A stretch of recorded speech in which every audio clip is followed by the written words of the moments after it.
Lebih 3,000 terbunuh dalam kejadian gempa bumi yang mengakibatkan limpahan ombak besar di 8 negara.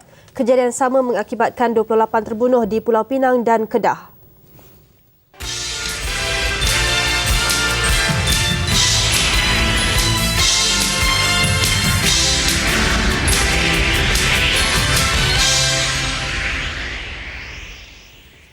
Assalamualaikum dan salam sejahtera. Gempa bumi terkuat sejak 4 dekad lalu melanda Pulau Sumatera, Indonesia jam 7.59 pagi tadi waktu tempatan. Gegaran berpusat di Lautan Hindi berhampiran pesisir pantai wilayah Aceh. Hampir 10 gegaran susulan turut dirasai dalam gempa bumi yang pada awalnya dilaporkan sekuat 6.4 pada skala Richter. Pusat Kaji Gempa Amerika Syarikat bagaimanapun meningkatkan tahap kekuatan gempa bumi yang melanda Indonesia ini dari 8.1 kepada 8.9 pada skala Richter. Setakat ini 700 orang disahkan terkorban di Indonesia. Angka kematian dijangka meningkat lagi memandangkan sistem perhubungan yang terputus menyukarkan angka kematian sebenar diperolehi pihak berkuasa negara terbabit. Gempa bumi yang dianggap kelima terkuat sejak tahun 1900 ini juga mencetuskan ombak besar yang meragut lebih 2,000 nyawa di seluruh Asia Selatan, termasuk Sri Lanka, India dan Thailand. Beberapa negeri di Malaysia juga mengalami gegaran itu. Pulau Pinang, Langkawi serta Kedah pula dilanda ombak besar yang menyusul selepas gempa itu. Akibatnya 21 terbunuh di Pulau Pinang dan 7 di Kedah. Langkawi pula dilaporkan mengalami banyak kemusnahan akibat limpahan ombak. Perdana Menteri Datuk Seri Abdullah Ahmad Badawi ketika dihubungi sebentar tadi berkata segala bantuan akan dihulur kepada mangsa kejadian. Ulasan Perdana Menteri itu akan kami siarkan seketika nanti.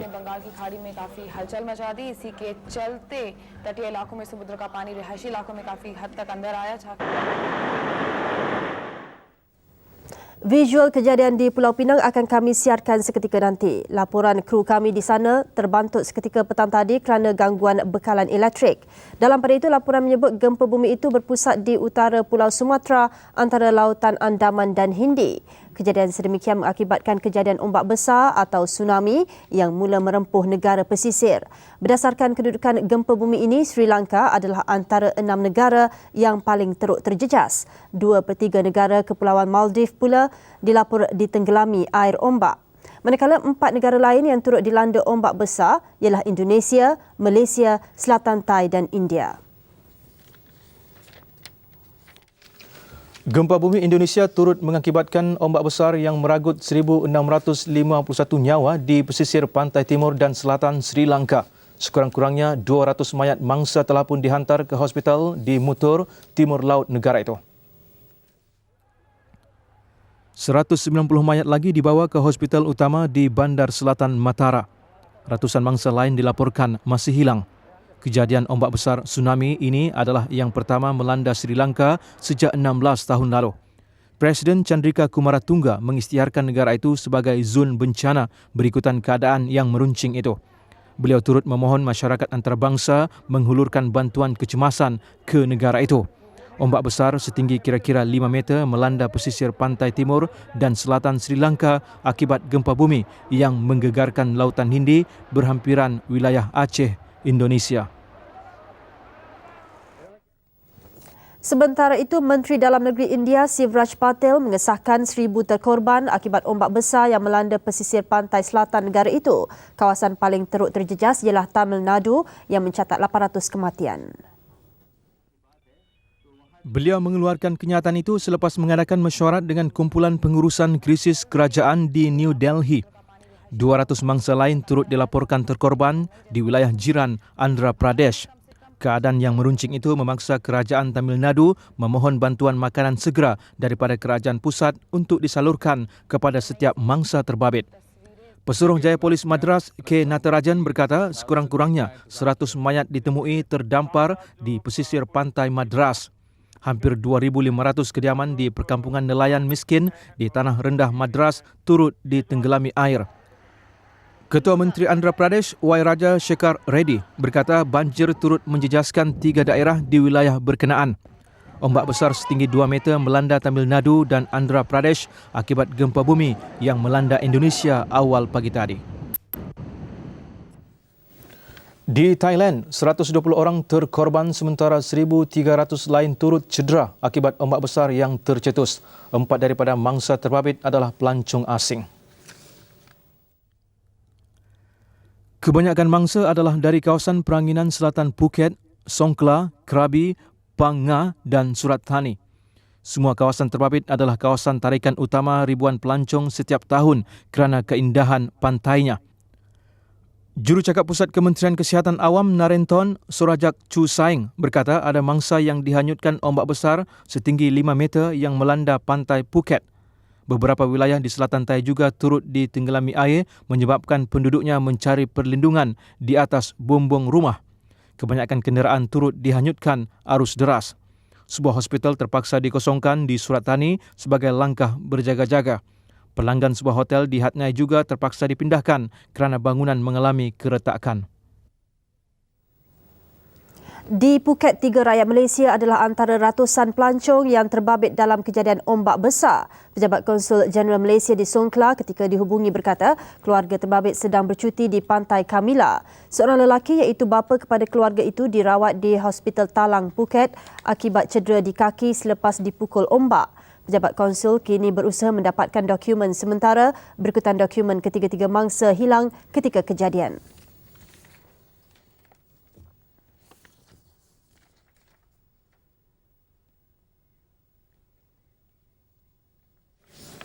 Gempa bumi yang melanda pesisir pantai Aceh, Sumatera setakat ini dilaporkan meragut 721 nyawa. Jurucakap Polis Sarjan Suwarno berkata 378 mangsa disahkan terbunuh di Aceh.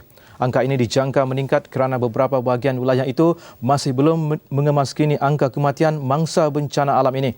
Operasi mencari dan menyelamatkan mangsa giat dijalankan kerana lebih 100 mangsa lagi dilaporkan masih hilang. Pengarah Hospital Cut Mutia, Dr. Fadli Hanafiah berkata setakat ini 83 mayat telah pun dibawa ke hospital yang terletak di Lok Semiwawi. Di daerah Aceh Timur, 29 mayat berjaya ditemui. Sumber pegawai tempatan di daerah Birion mengesahkan 95 mangsa terkorban di bandar berkenaan.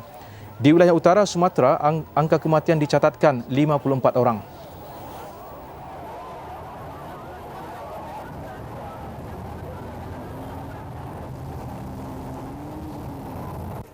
Langsung pengamatan BNG yang ada.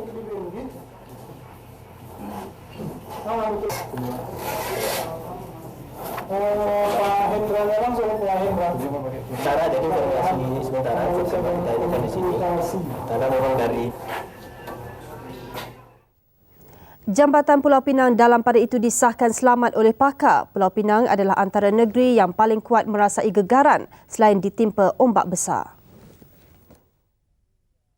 Kami telah mengantarkan pakar-pakar untuk mengadakan pemeriksaan visual oleh jurutera-jurutera. Mendapati tiada apa-apa kesan terhadap Jambatan Pulau Pinang. Bagaimanapun, Penang Bridge Sendirian Berhad telah diarahkan menjalankan siasatan struktur terhadap jambatan. Siasatan turut membabitkan Jabatan Kerja Raya dan Lembaga Lebuh Raya Malaysia. Laporan akan siap esok. Jambatan Pulau Pinang sepanjang 14 km merupakan satu-satunya hubungan antara pulau dan tanah besar. Kesan gegaran gempa bumi pagi tadi juga melanda beberapa negeri di Semenanjung. Berikut ialah luahan perasaan cemas penduduk di Flat Dahlia dan Cempaka, Taman Tun Teja, Rawang. Rata-rata penduduk yang ditemui menyatakan perasaan gemetar dan cemas walaupun jangka waktu berlakunya gegaran kurang daripada seminit. Tanpa menyedari apa yang berlaku, ramai bergegas turun dari tingkat atas kediaman mereka. Terasa satu gegaran pada bangunan ni tau. Tu saya ingat saya mimpi ke apa ke. Tu saya bangun, saya terasa lagi. Saya pergi dalam bilik, saya tengok cermin kat bilik tu bergoyang. Lepas tu saya tengok kat luar semula, saya tengok orang dah kelang kabut dah. Menjerit, turun. Saya rasa saya macam pening. Saya cakap dengan rumah saya, apa saya pening ke? Mari sekejap. Tak ada dia. Habis saya tengok baju saya yang pakai ni, saya takut dia bergoyang. Jadi bergoyang, saya keluar tengok tempat akuarium ikan, air berkocak. Habis tu saya terus pergi keluar, Saya cakap dengan orang, panggil turun. Saya cakap. Habis semua sekali orang rumah saya turun. Masa itu berlaku saya rasa jam 9-5 minit pagi. Saya rasa macam itulah. Saya dah nak pergi ke bilik air, ingat nak mandi. Adik saya menjemput saya minum sekali. Saya duduk minum. Tiba-tiba rasa kepala saya goyang tau.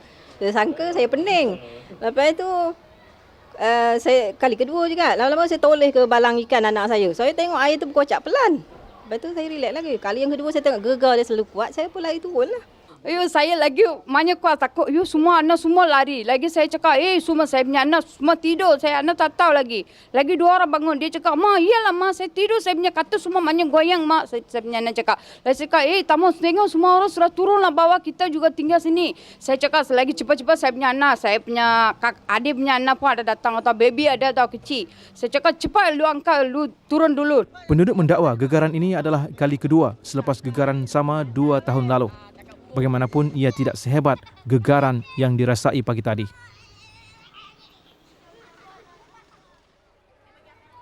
Ini pula suasana cemas di Kota Damansara. 22 keluarga dari 4 blok Pangsapuri, setiap satunya berketinggian 18 tingkat, terpaksa bergegas meninggalkan kediaman mereka sebaik merasai gegaran itu. Nak menjahit, lepas tu rasa goyang, ingat kepala pening. Kepala pening, koncang kepala aku ni pening ke darah tinggi ke aku ni. Cakap macam tu lama, keluar rasa tengok kain semua begini kan. Angin ke ribut ke tak ada pun ribut. Ngata apa black hair ni. Cakap lama tengok masuk dalam bilik, kipas angin yang kaki tu, ni begini. Tak boleh jadi dah bangun anak runtuh dah, jom. Gerak anak-anak bangkit, semua bangkit. Korang cepat, kita turun. Orang rumah nak runtuh dah.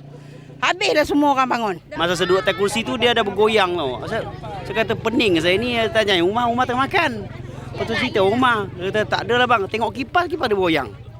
Lepas tu saya tengok ada macam, tengok air rumah tengah minum kan. Tengok air dalam cawan tu memang dah bergoyang. Kata memang gempa bumi kata kan. Saya panggil anak-anak 4 orang, 3 orang anak turun bawah. Pergi turun bawah. Saya cakap dengan orang sebelah lah. Selain kediaman, penghuni bangunan tinggi di Ibu Negara turut merasai gegaran pagi tadi. Antaranya Pusat Rawatan Islam Pusrawi di Ibu Negara. Hospital ini menempatkan 80 pesakit. Menurut kaki tangan dan pesakit, gegaran berlaku selama 5 minit. Akibat gegaran itu, sebilangan pesakit dipindah keluar bangunan. Memindahkan pesakit ke bawah dan menurunkan pesakit, dan selepas kita mendapat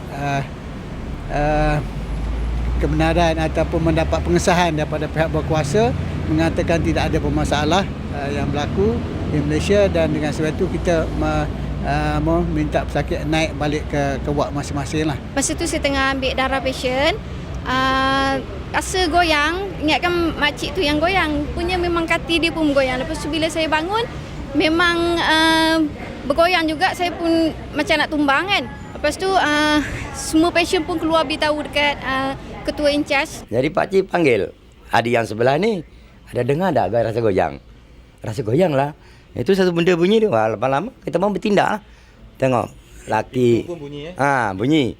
Terasa tu kan beritahu misi. Memang perasaan takut lah. Itulah memang kita takut lah. Fikir yang macam ingatkan bangunan ni, mungkin bangunan ni saja ke, tapi akak dapat panggilan dari adik akak duduk dekat Tun Teja, dia pun kata dia orang pun semua turun kat situ. Tun Teja Rawang. Keadaan sama turut dilaporkan di Shah Alam, Selangor. Antara yang merasai gegaran itu ialah penghuni hotel ini. Saya bangun tidur, saya duduk lah. Saya duduk atas kursi tu. Saya ingatkan saya pening. Saya tengok saya bergoyang punggung saya duduk tu. Ingat saya tak percaya kan. Lepas tu saya tengok dengan seluar bergantung pun bergoyang juga. Seorang penduduk rumah pangsa berdekatan, S. Rajiswari pula tidak menyangka gegaran pagi tadi akibat gempa bumi di Sumatera. Kita orang rasa macam dah ada, memang dah goyang lah, tapi apa benda tak ada jatuh, tak ada apalah. Tapi rasa goyang lah? Memang bukan rasa memang dah goyang dah, tapi apa benda tak ada jatuh lah kan. Tapi anak saya semua kata blok 1, blok ini semua memang dah ada macam ni. Tapi sekarang kita pun rasa takut-takut juga kan. Kesan gegaran juga dirasai di pantai timur Semenanjung antara yang terjejas operasi di Wisma Persekutuan, Jabatan Pembangunan Persekutuan dan Hospital Universiti Sains Kubang Krian. Menurut pekerja di bangunan Wisma Persekutuan, gegaran dapat dirasai dari tingkat bawah sehingga ke tingkat 13 dan semua kaki tangan dari 32 agensi kerajaan bergegas keluar melalui tangga sebaik merasai gegaran itu. Dalam masa yang singkat ini kita tak boleh pasti sebab dia bukan satu gegaran yang agak kuat. Jadi untuk kalau soal keselamatan, satu pemeriksaan yang rapi lah perlu dibuat.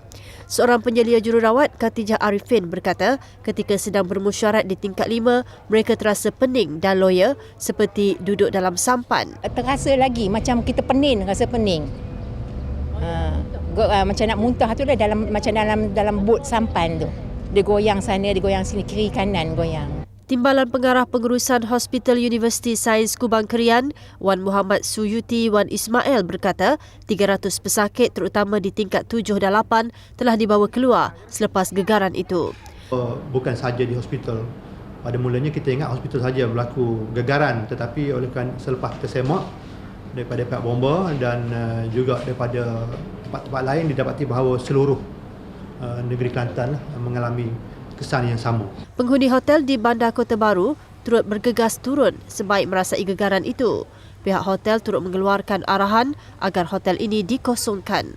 Pekerja dan pelanggan pasaraya berdekatan turut bertindak keluar. Pasaraya berkenaan ditutup selama 30 minit dan dibuka semula selepas keadaan disahkan selamat.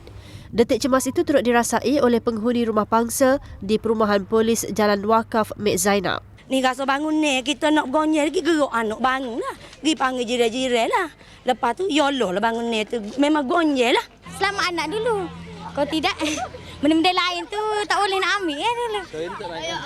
Takut nak naik, nak mandi pun takut ni. Duduk bawah, makan mana ada ni dulu.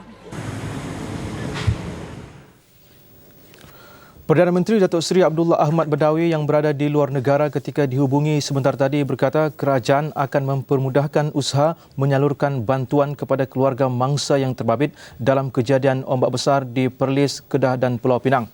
Sambil mengucapkan takziah, Perdana Menteri berkata timbalannya, Datuk Seri Najib Razak yang mempengerusikan Jawatan Kuasa Bencana Negara akan menyelaras bantuan berkenaan. Saya amat duka cita mendengar berita bahawa ramai rakyat Malaysia telah meninggal dunia dan ramai juga yang telah tercedera akibat berlakunya pukulan ombak besar yang berlaku setelah berlakunya gempa bumi di Aceh, Sumatera. Saya ucap takziah kepada keluarga yang telah kehilangan ahli keluarga ahli mereka oleh sebab apa yang telah berlaku itu. Dan saya telah pun hubungi Datuk Seri Ahmad Najib. Sebenarnya dia telefon kat saya dulu dan saya telah dapat bercakap dengan dia dan dia telah memberi saya maklumat terkini berkaitan dengan apa yang berlaku. Dan di samping itu juga saya juga telah pun menghubungi pihak PCC, Police Control Center di Bukit Aman. Selain daripada Menteri Kewangan kedua, saya telah pun memberitahu Menteri Kewangan kedua dan Datuk Seri Ahmad Najib supaya memudahkan apa-apa bantuan yang perlu diberikan kepada masa-masa yang terlibat ataupun keluarga mereka. Dan di samping itu juga saya dengar berita banyak juga bot-bot nelayan yang telah karam oleh sebab pukulan ombak itu. Saya berharap rakyat Malaysia, terutama mereka penduduk-penduduk di tepi pantai di Langkawi, di Kedah, di Pulau Pinang, Seberang Perai dan juga pihak utara supaya dapat pindah ke kawasan yang lebih tinggi, jauh daripada pantai jika sekiranya mereka diminta memberi kerjasama. Di Ibu Negara, timbalan beliau mengesahkan 28 orang terkorban di utara Semenanjung akibat limpahan ombak besar itu. Datuk Seri Muhammad Najib Razak berkata daripada jumlah itu 21 orang di Pulau Pinang dan selebihnya di Kedah. Serta-merta saya telah mengarahkan supaya semua bilik gerakan peringkat negeri dan daerah-daerah yang berkenaan dibuka serta-merta. Yang kedua, tindakan menyelamat mangsa sedang berjalan dengan segera. Yang ketiga ialah bagi rumah-rumah dan mereka yang diletakkan dalam kategori kawasan yang berbahaya. Dalam erti kata, sekiranya berlaku ombak besar sekali lagi, second wave, maka tindakan sebagai precautionary telah saya arah diambil untuk memindahkan mereka ke kawasan. Di Pulau Pinang, 5 beranak adalah antara mereka yang terkorban dalam kejadian ombak besar di Pulau Pinang. 141 orang lagi dimasukkan ke Hospital Pulau Pinang. Antara pantai yang dilanda ombak besar ialah pantai antara Tanjung Bunga dan Batu Ferringhi. 11 orang mati di pantai Miami, 2 orang di pantai Ma Vista serta masing-masing seorang di pantai Batu Ferringhi dan pantai Bunsio.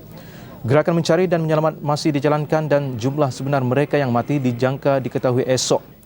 Ketika kejadian, semua mangsa sedang berkelah di pantai berkenaan. Menurut saksi, ombak setinggi sehingga 6 meter tiba-tiba memukul pantai dan menyebabkan orang ramai gagal untuk menyelamatkan diri.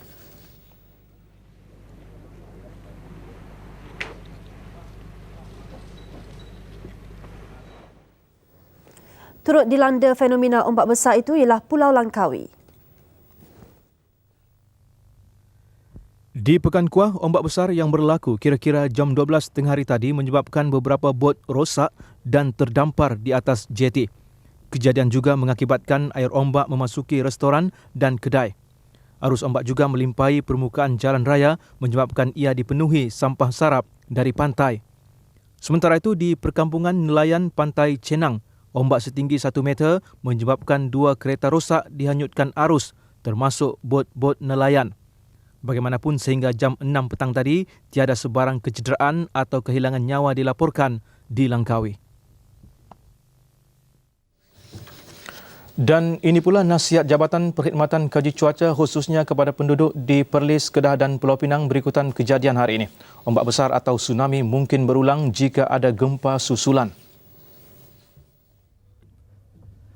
Menurut pengarah bahagian Seismologi Jabatan Perkhidmatan Kaji Cuaca Loh Kong Chew, Malaysia terlepas dari serangan tsunami berikutan gempa bumi itu kerana dihalang Pulau Sumatera, dan sehingga jam 6 petang kira-kira 7 gegaran susulan berlaku dan keadaan ini dijangka berterusan sekurang-kurangnya seminggu.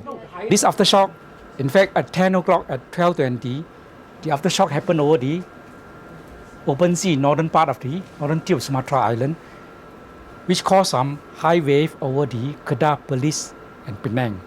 So we advise the public in this Perlis, Kedah, Penang for the next 1 or 2 days to be cautious about the possibility of this aftershock event might cause some high wave over the waters. Tsunami perkataan Jepun yang membawa erti ombak pelabuhan seringkali disalah tafsirkan sebagai gelombang pasang surut, tidal wave. Ombak laut biasanya disebabkan oleh pergerakan angin yang menghasilkan ombak menghempas ke pantai. Tetapi tsunami ialah gelombang laut yang teramat kuat, berlaku selepas gempa bumi, gempa laut, letupan gunung berapi, mendakan atau hentaman meteor dalam ataupun berhampiran laut. Puncak utamanya ialah pergerakan muka bumi dasar laut yang berpunca daripada gempa bumi dasar laut. Ia berlaku pada zon terbenam di mana kepingan kerak bumi yang dikenali sebagai plak tektonik bertembung sesama sendiri menyebabkan satu daripadanya terbenam di bawah satu lagi. Apabila kepingan kerak bumi terbenam ke dasar, pergerakannya tersekat-sekat, melekat sekejap sebelum tergelincir. Tekanan terhasil apabila ia terlekat pada tebing benua. Apabila kawasan yang terlekat terbebas, sebahagian dasar laut mungkin melantun naik seperti papan anjal ketika tekanan terbebas, sementara bahagian lain mungkin terbenam. Seketika selepas gempa bumi, air yang bertolak membentuk gelombang dan tsunami pun terhasil.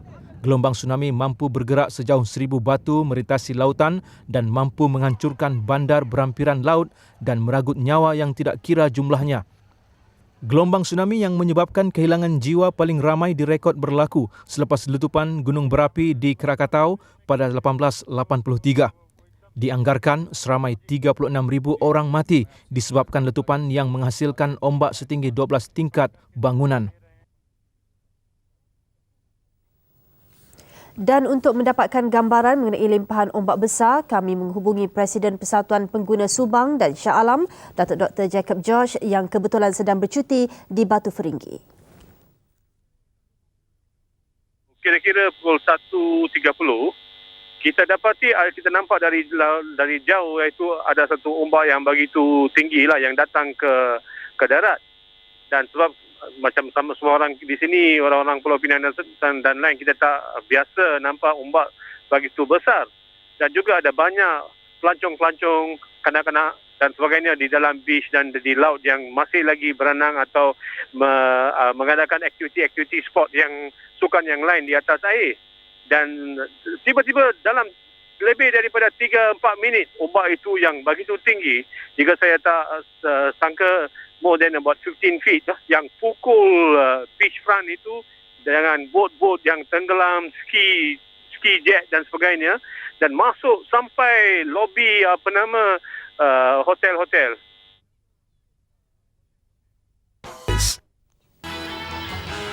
Habuan habuk kayu setiap hari, penduduk tanggung derita dan penyakit.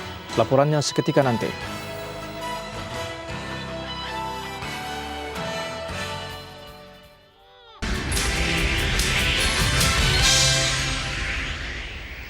Pelabur Malaysia wajar merebut peluang di rantau teluk dengan menjadikan Emiria Arab Bersatu UAE sebagai pengkalan utama. Ini kerana negara teluk itu adalah pusat pengagihan dan perdagangan di Asia Barat yang pesat membangun dan wajar diterokai. Laporannya bersama wartawan Nasharuddin Tajuddin. Peluang itu dikongsi Dr. Muhammad Emir Mavani, rakyat Malaysia yang dilantik penasihat kepada Kumpulan Pembaharuan Sektor Awam dan Kementerian Keuangan UAE. Beliau yang memegang jawatan itu sejak 1999 berkata, pembabitan pelabur Malaysia kini amat rendah. Somehow I don't know why Malaysia shy off from this part of the world. I don't know why actually. But they should put a foothold now in this country to have a very good relationship with these people. Not only our culture is the same, our religion is the same. You know what I mean? We fit very easily in this part of the world. We should use it. Export it as our own benefit, wherever possible. Beliau yang secara langsung terbabit dalam proses pembangunan di UAE berpendapat usahawan Malaysia perlu memberi tumpuan kepada pelaburan dalam bidang pembinaan khusus dan produk berteknologi tinggi. Katanya penjenamaan dan pemasaran adalah penting bagi Malaysia yang mempunyai pelbagai produk bermutu tinggi. So if we can sell education, package it very nicely by the way, the government as well as the private sector working together, you could bring young people to Malaysia, train them, give them the knowledge. When they come back, kind of the sense of belonging is always back to Malaysia. So they will learn to do business in Malaysia. It's how you grow the economy. Esok kami akan memaparkan kejayaan sebuah syarikat Malaysia yang berjaya mendapat kontrak RM285 juta di Dubai, UAE. Nasharuddin Tajuddin melaporkan untuk Buletin Utama. Sebagai negeri termaju, Selangor berazam untuk menjadi contoh bagi pembangunan yang ideal. Dasar pembangunan mampan ini memberi keutamaan kepada keseimbangan antara pembangunan ekonomi, alam sekitar dan masyarakat untuk menjamin kepentingan generasi pewaris.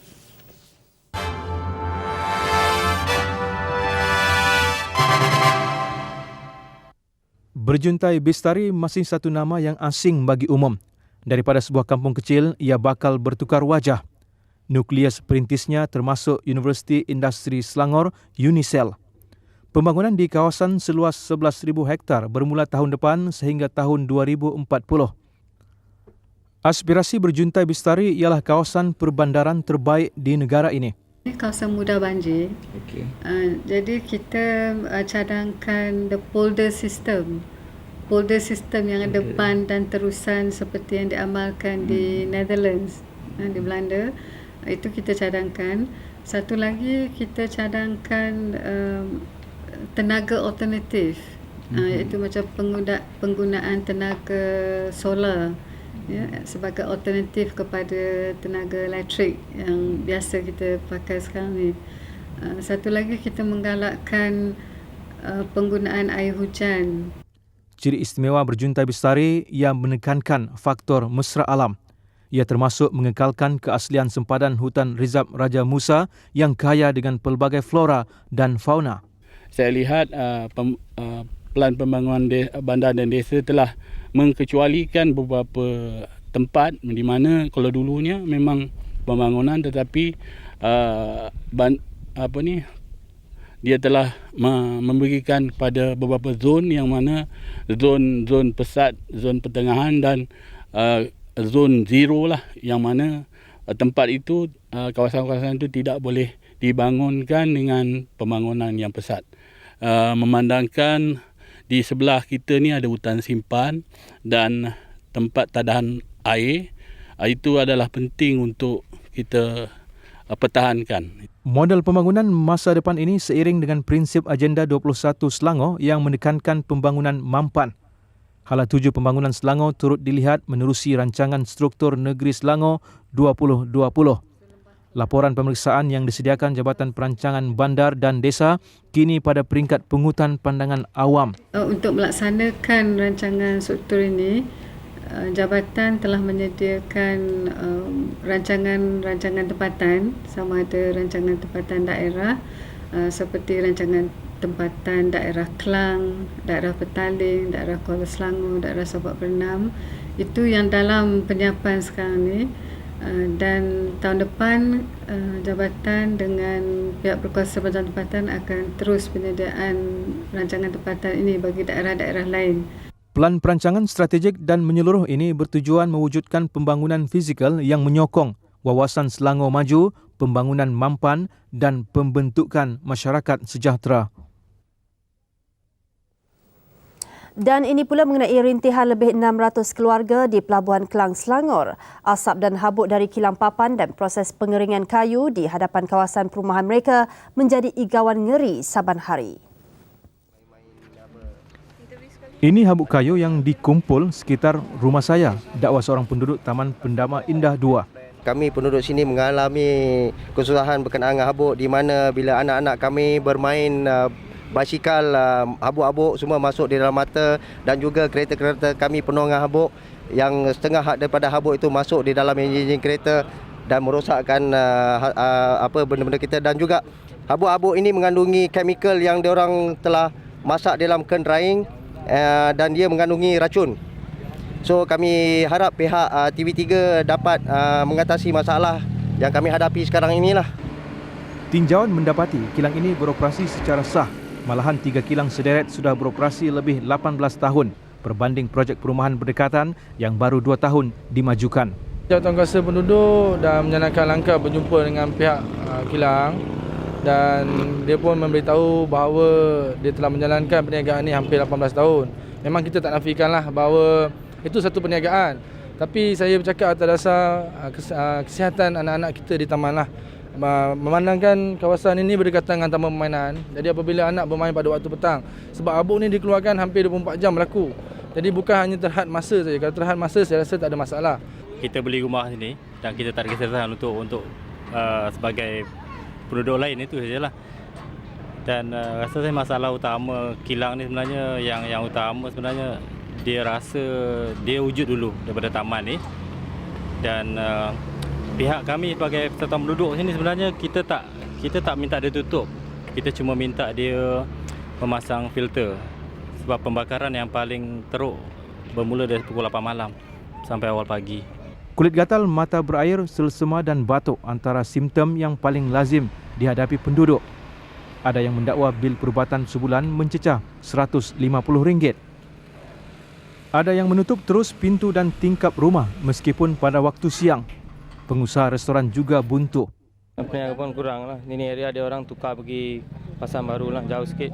Semasa makan petang, tengah hari, kadang-kadang pagi pun semasa dia orang selalu kena, lepas tu dia orang kurang sikit lah. Dulu ramai lah.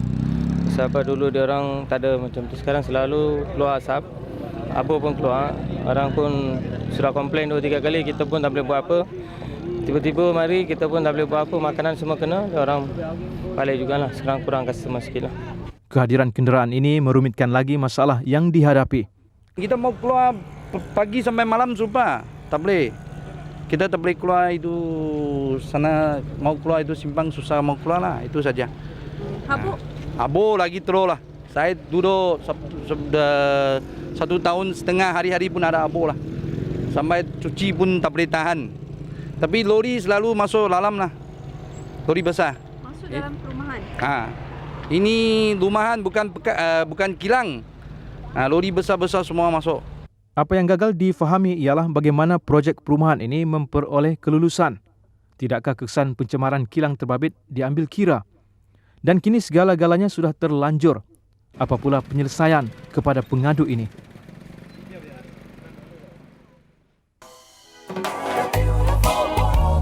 Memperluaskan cara hidup, bekerja dan bermain dengan teknologi. Maxis. Kes langgar lari anak beranak di Bukit Kerayong, pemandu direman.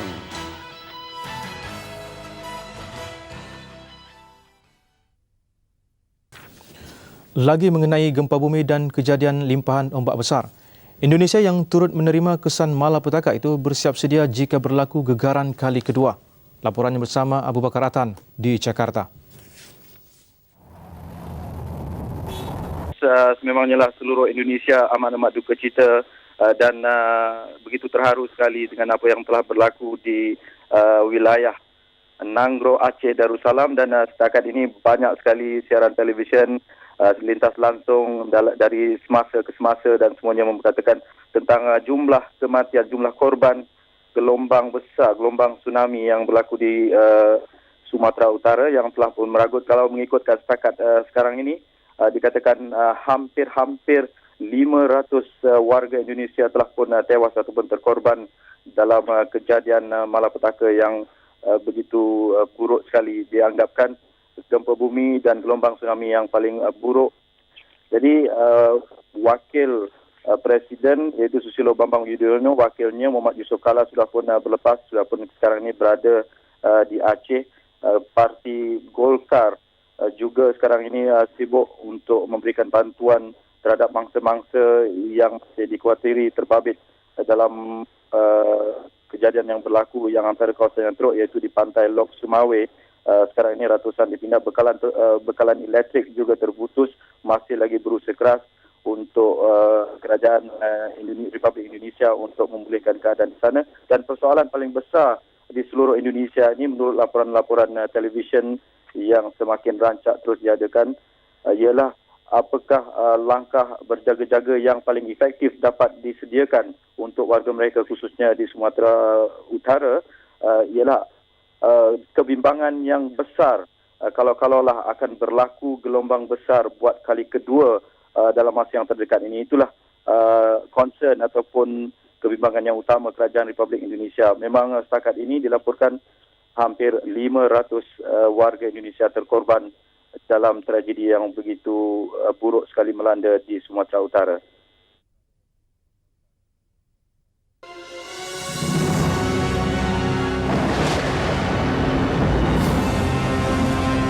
Biar apa jua cuaca yang melanda, lindungilah kediaman dan keluarga anda dengan Dulux Weather Shield.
Lahore when it plunged into a ditch while negotiating a turn near the local motorway police office at Chak Akka. In the other accident, 7 people, including 3 schoolboys, were killed and 4 others injured in a head-on collision.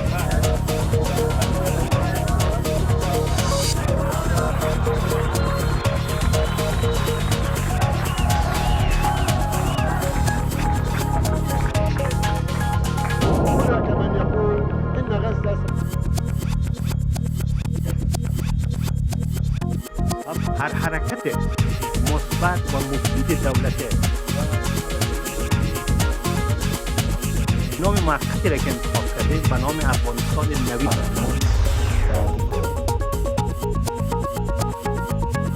Kurulmak yapmıyorlar. Her şeyimizi veriyorlar.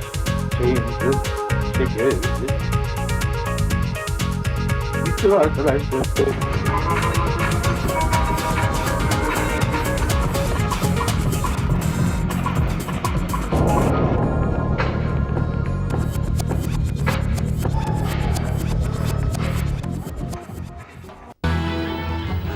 Gempa bumi di Indonesia, tumpuan skuad bola sepak Malaysia tidak terjejas. Sukan bersama Fazil Muhammad Rais sebentar nanti. Salam sejahtera. Bahang gempa bumi di Sumatera tidak menjejaskan tumpuan skuad kebangsaan dan skuad kebangsaan mula menyesuaikan diri dengan menjalani latihan di Jakarta. Apa yang pasti, ketenangan dan keyakinan yang ada pada skuad negara melegakan jurulatih Bertalan Biskay dan dia yakin Indonesia pasti berdepan laluan sukar di arena sendiri. Laporannya bersama Abu Bakar Atan di Jakarta, Indonesia. Ketibaan skuad 23 pemain negara di Jakarta semalam menandakan bermulanya cabaran sebenar Piala Tiger 2004. Harapan menggunung di tanah air pasti berat dipikul. Kritik sentiasa menunggu. Bagaimanapun, seperti ada keyakinan yang tersembunyi dalam kelompok pemain ini untuk melangsaikan tugas ke atas Indonesia. Kepercayaan itu turut dipegang jurulatih Bertalan Biskay. Dia tetap meramalkan peluang 50-50 untuk Malaysia walaupun sedar kemasyhuran penyokong fanatik di Stadium Senayan. Everybody have to make 100%, but I'm sure I've seen yesterday evening we had a small meeting. I've seen the face of the players. I think so. This time everybody want to make more than 100%. I'm sure. Semangat sepasukan masih memuncak selepas menumbangkan juara 4 kali Thailand di Bukit Jalil. Mental preparation is very important, more important than before for this game. But I hope so we have enough experienced football player. Bagi pemain senior Nur Hafiz Zamani Misbah, dia dan rakan-rakan memang akur dengan kelebihan Indonesia di Senayan. So Indonesia dapat bola dah sampai half line je. Penyokong mesti riuh punya kan. Okey, sikit baca Rio. Sampai dapat kota penalti, lagi Rio kan. Itu salah satu tekanan jugalah bagi kita orang. Suasana fanatik di Stadium Senayan semakin hampir menjadi kenyataan apabila sehingga pagi tadi 60,000 tiket sudah dijual. Abu Bakar Atan, Jakarta untuk Buletin Utama TV3. Memang Indonesia mengharapkan sokongan padu di Senayan Selasa ini kerana itulah antara senjata yang mampu menggerunkan skuad kebangsaan. Skuad bimbingan Peter With itu mula sedar ada kelainan barisan Malaysia kali ini. Sekali lagi, laporan bersama Abu Bakar Atan di Jakarta. Tidak boleh dinafikan banyak senyum dan keriangan di kem Indonesia menantikan perlawanan Selasa ini. Baik pemain, peminat dan pemerhati, Indonesia seolah-olah tidak sabar untuk melangkah ke final Piala Tiger. Tanpa penjaring terbanyak Ilham Kesumajaya dan tonggak utama Boaz Salosa, hanya isu kecil bagi mereka. Jurulatih Peter With, bekas jurulatih Thailand, juga optimis Indonesia akan mencapai kemenangan di tempat sendiri. Any result really that you win. If we win 1-0, that's fine with me. If we win 2-0, that's fine with me. The most important thing really is for us is to try not to concede a goal. If we don't concede a goal at home, we always got potential to score goals. 17 gol di peringkat kumpulan di Vietnam dianggap petanda kehebatan Indonesia. Tapi setelah melihat penampilan mereka yang begitu luar biasa di Ho Chi Minh dan Hanoi, bagaimana kita membuat 17 gol tanpa balas dan kita tidak pernah kalah kecuali draw dengan Singapura, itu menumbuhkan kecintaan kembali luar biasa pada masyarakat Indonesia sehingga mereka sekarang ini seperti tidak tidak ingin menunggu terlalu lama untuk menunggu pertandingan dengan Malaysia. Kalau harapan sih pengennya Indonesia juara, karena selama 5 kali Piala Tiger Indonesia belum pernah juara, mentoknya selalu runner up gitu kan. Mudah-mudahan kita jadi juara grup A kemarin, itu pertanda baik, kita bisa ngalahin Malaysia. Selain misi pribadi untuk merangkul hat-trick juara Piala Tiger, With mahu membuktikan dia mampu menghasilkan kebangkitan bola sepak Indonesia. Memang ketara sekali seluruh warga Indonesia menanam sokongan yang luar biasa terhadap pasukan bola sepak mereka ketika ini. Melihatkan tahap keyakinan yang hampir mendabik dada, misi bola sepak Indonesia ialah untuk menewaskan Malaysia dengan sekurang-kurangnya 2 gol dalam perlawanan di Stadium Senayan Selasa ini. Abu Bakar Atan melaporkan dari Jakarta untuk Sukan TV3. Laungan Malaysia boleh pasti akan bergema di Stadium Utama Senayan 28 Disember ini ketika pertemuan separuh akhir pertama tuan rumah Indonesia berdepan Malaysia, dan siang tadi berlangsung majlis penyerahan bendera oleh Timbalan Presiden FAM Tengku Abdullah Sultan Ahmad Shah kepada rombongan penyokong Malaysia yang akan berlepas ke Jakarta Selasa ini. Di Wisma FAM, majlis penyerahan jalur gemilang kepada rombongan penyokong ini disempurnakan Timbalan Presiden FAM Tengku Abdullah Sultan Ahmad Shah. Kita nak gabungkan semua kelab-kelab penyokong di tanah air kita ini, disatukan mewujudkan satu kelab penyokong Malaysia. Bagi penyokong negara yang akan mengiringi perjuangan skuad kebangsaan di Jakarta, semangat mereka nyata membara biarpun sedar situasi sukar di sana. Walaupun kita 100 orang je, walaupun dia hampir 100,000, tapi kita tak gentar dengan sorakan 100,000, kita masih boleh mampu untuk bersorak untuk 100 lebih orang pun kita boleh mampu sorak. Itu semangat saya untuk Malaysia. Risau tak risau, tapi akak dah minat nak tengok semangat tu, nak tengok untuk Malaysia kan. Jadi akak harap tak ada apa-apa lah. Harap-harap menang sajalah untuk Malaysia. Penyokong Malaysia dijadual berlepas ke Jakarta Selasa ini. Itu tadi laporan sukan untuk malam ini. Kembali bersama Kamarudin dan Noliza sebentar nanti. Salam hormat dan selamat malam. Bertemu kembali. Seorang pemandu hari ini ditahan berhubung kemalangan yang mengorbankan 3 sekeluarga di Bukit Kerayong, Kapar semalam. Lelaki berusia 30 tahun itu ditahan selepas menyerah diri di Balai Trafik Kelang siang tadi. Difahamkan, lelaki ini membuat laporan polis mengenai satu kemalangan membabitkan dirinya di Ibu Pejabat Polis Daerah Kuala Selangor jam 5 petang semalam. Laporannya bagaimanapun tidak merujuk kepada kemalangan yang menyebabkan 3 sekeluarga maut. Polis yang mencurigai laporan itu menghubungi keluarga lelaki berkenaan dan meminta dia menyerah diri. Siasatan dijalankan mengikut Seksyen 41/1 Akta Pengangkutan Jalan 1987. Dalam kejadian jam 3 petang semalam, suami isteri Jamaluddin alias Husin, 39 tahun dan Norakmam Abdul Kadir, 34 tahun maut di tempat kejadian. Turut terkorban bayi pasangan. Dan berikut ialah rakaman visual amatur ombak besar yang melanda Pulau Pinang. Ia dirakamkan oleh Christopher Aaron dari kediamannya di Villaria. Visual limpahan ombak yang melanda pantai Tanjung Bunga ini dirakam pada pukul 1.10 tengah hari. Limpahan ombak besar menurut Christopher pada mulanya kecil, tetapi dalam tempoh yang singkat ia menjadi semakin besar dan menutupi keseluruhan kawasan pasir pantai Pranginan ini. Visual ini dirakam Christopher dari tingkat 13 bangunan Pangsapuri Villaria.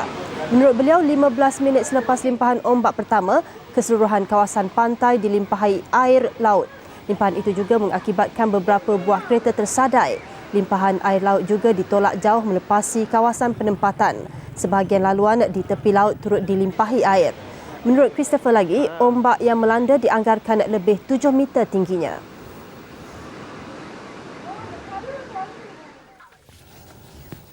Sebelum mengakhiri buletin utama, kita saksikan sekali lagi visual kesan gempa bumi dan kejadian limpahan ombak besar yang melanda Pulau Pinang dan Langkawi. Dengan itu, salam hormat dan selamat malam.